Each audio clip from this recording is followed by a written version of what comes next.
office of Deputy Chair of the London Pensions Fund Authority? I have no conflicts. Thank you.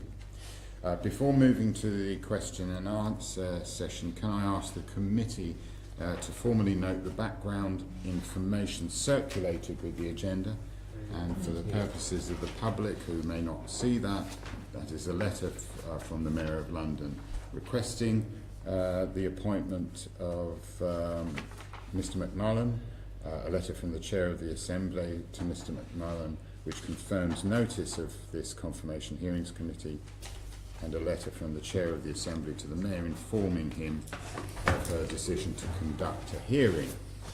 All members have those in place.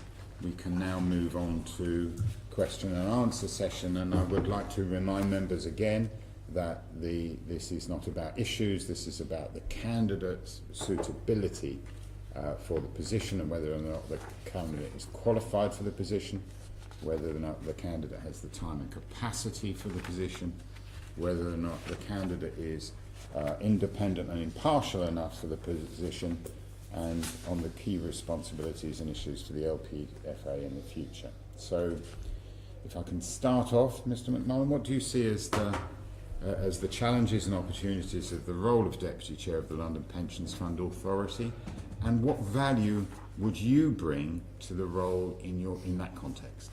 Thank you, Chair. I think I'm working from the assumption that you've got background papers. Yeah. So I have recently been reappointed by the Mayor as a member of the board of the London Pension Fund Authority, and then subsequently I was asked if I would stand as the Deputy Chair. When I was first appointed, over 4 years ago now, I thought actually the primary reason for the appointment was to use my background as a banker in infrastructure. And in fact, I've already just shared a thought with Assembly Member Prince that what is commonly known as PFI now was something that I originated in the days of the Dartford Bridge, when it was more commonly known as BOOT, Build, Own, Operate, Transfer. On arriving at the LPFA, I realized that in fact if I brought my private sector experience as a trustee, an independent trustee of pension schemes, there was actually a lot more work to be done as a trustee than as somebody who was going to work on infrastructure. If you like, infrastructure was going to come second, but the first thing was to actually get the whole operation of the LPFA as a pension scheme looked at in rather more detail. So my interest is, as my CV suggests, I did not set out in life to become an independent trustee of a pension scheme, of any pension scheme, but I came to do that because I started at Bank of America as a member-nominated trustee. I then subsequently became a bank-appointed trustee, and then subsequently became chair of the trustee board there. And I'm bringing my private sector experience to the public sector. And in fact, if you recall the meeting that you had, the confirmation meeting you had for the current chair, Sir Merrick, back in 2015, he alerted you to the changes that we were proposing to look at making by looking into working with other local government schemes to pursue a more general route of consolidation and looking at increasing the scale in which we operate, which was then subsequently picked up by the government. But I'd like to make it clear that we started that, the LPFA, and the discussions we had with the Lancashire County Pension Fund was really the origin of a lot of those changes. So I'm looking to bring my private sector background, financial background, to work to the advantage of the LPFA. And in the beginning, that was quite simply, and for example, as those of you who know the detail of the LPFA, there was a significant number of employers, all of whom had deficit recovery plans, and it struck me as slightly odd that after 3 years between triennial valuations, you still had the same length of deficit recovery plans, so nothing seemed to be moving there. So we actually started changing the way we looked at individual employers, and we have moved on quite significantly there, and that challenges our actuaries, Barnett Waddingham as well, to look at the way that they calculate what the deficit of the scheme is, But suffice to say that now we have a scheme, the LPFA scheme, is that the technical provisions basis, on the technical provision basis, is 100% funded. And I think that's really, if you go back to something else that Sir Merrick said, it's absolutely critical as far as I'm concerned. I'm tired of going to pension fund meetings where people talk about the investments. I do it the other way around. I talk about the member benefits. My primary observation, my primary concern is I want everybody in the scheme to know that they are going to get their benefits paid in full when they want them. And we will sort of work back from there. So that's by way of an opening statement. Thank you very much. You had an enormous experience in the private sector, and you currently have some other commitments as well. Yes. With other pension schemes. First of all, do you think that presents a time? I know you're on board at the moment, but might that prevent a time problem for yourself in managing your time, and also a conflict as well, bearing in mind that you are chairman and active in other pension schemes as well? I don't believe it produces. I wouldn't have stood to be reappointed by the mayor for a further 4 years, and I certainly wouldn't have agreed to have my name put forward as deputy chair if I felt there was a conflict. If I compare my working week now to the days when I worked as an investment banker, as I just heard Sir Peter say, the beauty of now is that I can work 7 days a week, but the timing of when I do the work is very much more my own. It's not a 9-to-5 job. And I think the most important thing I have is a 15-month rolling calendar, which allows me to actually ensure that all my commitments can be met. It's very much a flexible arrangement because you don't need actually to do something necessarily every day. Some days it's a pretty full commitment, but other days it's a much more open commitment. And certainly I feel I've got plenty of time to do this. And more importantly, as I said, since becoming a trustee, because I didn't set out to become a trustee, but I think it is such an important aspect of all of our lives to make sure that people have got what they expect to get when they retire. So I will damn well make sure that I've got the time to do these things, because that is the most important thing about what we're doing. Assembly member, please. Shame you weren't on the BHS board, wasn't really? I could make comments about that as well. No. It's just, if I've read my notes correctly, it's possible I haven't. There hasn't been a deputy since 2015. Is that correct? So, could I ask you then, first of all, what would be the advantages of actually having a deputy on the board, and why you think we need a deputy, and then what benefits you think as the deputy you would bring? Okay.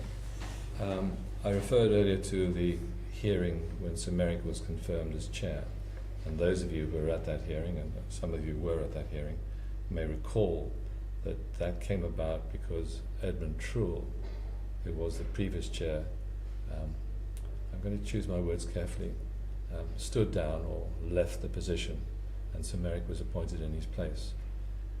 At the same time, we were just really gearing up to deal with all of the legal requirements, the regulatory requirements for the partnership with Lancashire County Pension Fund. I think it would therefore be fair to say there was almost a bit of an oversight that we didn't appoint a deputy chair at the time. We needed to actually get the partnership working, which went live in April 2016. So it was sort of an interregnum, if you like. Now that we have both Lancashire County Pension Fund, LPFA, fully engaged in the local pensions partnership, and we have built up or rebuilt the board of the London Pension Fund Authority, it would seem inappropriate not to have that deputy chair role. Looking at it the other way around, it requires Sir Merrick to be present here all the time. So certain of his responsibilities, to be fair, I have not actually got a defined job description for the deputy chair role, but if I refer back to the job descriptions for Edmund Truell as chair and Sir Merrick as deputy chair, there will be something like that will happen now. But it's to ensure that there is either a chair or a deputy chair available at all times, signing papers, attending meetings, etc., etc. So that's really the background to why there's been that gap and why the London Pension Fund Authority Board is looking to reinstate the role of Deputy Chair. Does that answer? That's very helpful, yes. And what do you think you would bring to it? Well, I think if you go back also to the previous minutes, so Merrick drew attention to the fact that Edmund Truell came from the private sector and he came from the public sector. So there's been a switch about of the roles here. And I think, as I mentioned in my introduction, what I would like to do is to continue to bring my experience in the private sector to the local government sector. And by the way, I must just point out, well done the local government sector for looking at how they can consolidate and take expenses out and improve the efficiencies of their schemes. And it's about time the private sector did exactly the same as well. And in Bank of America, we are doing just that. If you look at the private sector side, there are so many companies that have a multitude of pension trustee boards, each of which requires an actuary, an auditor, And that, at the end of the day, coming back to my fundamental point, is taking money away from the members. And that's why it's got to stop. And don't even get me started on the investment industry, because they also have been ripping off the members for far too long. And I'm jolly glad to see that the FCA have finally put their finger on them and said this has got to stop. Thank you. How do you choose the right investment strategy if you're not using consultants to help you? I think inevitably there are costs involved in having all your services internally. So it's a combination of what you do internally and what you do externally. So Merrick's evidence last time around noted that we were just setting out to have our own long-only equity fund. We did proceed with that, and I'm very pleased to let you know that the initial investment of 20 investments at 25 million each, was half a billion. That's now worth over $1 billion, and we've done that. So we've got the investment return we wanted, and at the same time we've taken £3 million of costs out per year in terms of what we would otherwise have paid to investment managers to do that for us. But we're not stupid about this. We do need to procure data, intelligence, information, but we can get that from a number of sources and pay specifically for that, rather than having it hidden in the fees that investment managers charge us. Thank you. Any other questions? Assembly Member Russell? Yes. One of the, under the list of, what comes around in this role is striving to operate sound environmental policies and practices in accordance with the Mayor's strategies and other relevant guidance. And I just want to dig into that a little bit more. Sure. You've said very clearly that you want to, it's an absolutely driving principle for you, that you want to ensure that people get what they expect when they retire. And I just want to ask you a bit about divestment from fossil fuels. Sure. Because I think that by divesting from fossil fuels, one might be able to ensure that people get what they expect when they retire, because one's taking out a whole layer of risk. So what are your thoughts on divestment? May I ask a direct question of you? Are you aware of how much we have invested in fossil fuels as the LPFA? I don't have that. Sorry, it's not a trick question. I mention it because I want people to understand where we start from. It's about 300 million, 0.3% of the fund is in a fossil fuel investment, and it's in a private equity investment. So we are stuck with it. And I'll be very blunt about it. We are stuck with it. I'm sure that the Assembly members would not want me to sell it at a loss, because at the moment we would have to sell it at a loss. It'll work its way through, but I want you to understand where we're starting from. And then secondly... So that's 0.3% of 7 billion. Okay. So it's nevertheless 0.3% of a large number, may still be a large number, but unfortunately it's in a private equity fund, which we now would like to get out of, but the only way we could get out of it would be at a loss.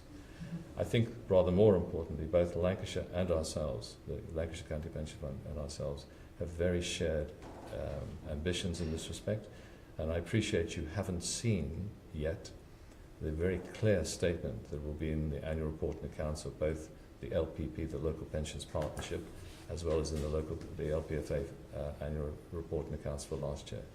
And if I may say, we approach it not simply in terms of fossil fuels, it's an ESG principle that we wish to establish, because there's so many other things that we need to be clear about. And I think that I hope when you see those statements, you'll be very pleased to see the way the statement's been done. But in effect, it mirrors the Mayor's own statement. Excellent, thank you very much. So I just want to clarify that. But as I say, it's not simply looking at fossil fuels. There's a whole environment stuff, but there's also social, and there's the governance stuff as well. And part of that governance stuff is we do not like to see people being paid excessive amounts, so we want to be able to challenge companies which pay their senior executives excessive amounts of money. So it's a wide-ranging ability to want to challenge people in whom we have investments. Fantastic, I hope that meets your answer. Yeah, it does. Thank you. Any other comments from members? That being said, thank you very much for answering our questions. We will just go back to my notes. Where am I? There we go. Can I thank you for answering our questions, and we will now have to make a decision about that. You are welcome to stay, you're welcome to go, and we will now. I think I'll take the Sir Peter Hendy option. Yes, please do. The committee is now required to make a decision on its recommendation to the Mayor as to whether or not Skip McMullan should be appointed to the office of Chair of the London Pension Fund Authority. I think from the Chair, anyone got a proposal? Yeah, I'm happy to propose that we accept the Mayor's recommendation. Yeah. Accept the Mayor's recommendation. All those in favour? Yes? Yeah. Yes. Unanimous? Yeah. Thanyour very much. Thank you very much for your time. Thank you. A letter will be sent to the Mayor following this meeting to confirm that recommendation. If I may just want to take one more second of time, since I was asked the question. When we financed the Dartford Bridge, it was a 20-year deal, and it was always intended it would be given back to government, toll-free and debt-free. Mm-hmm. Talk to the Treasury as to why they've still got the tolls in. Yes. Same answer Cecil Parkinson gave me. Yes. It's an absolute money. Yeah. I was going to ask you that, and I thought it slightly felt out the remit, but it's very useful to know that. Very useful. Right, we haven't quite finished yet, or have we? When the date of next meeting? The next meeting is not scheduled. Any other business the Chair considers urgent? None whatsoever. Thank you very much. Right. Thank you, Teresa.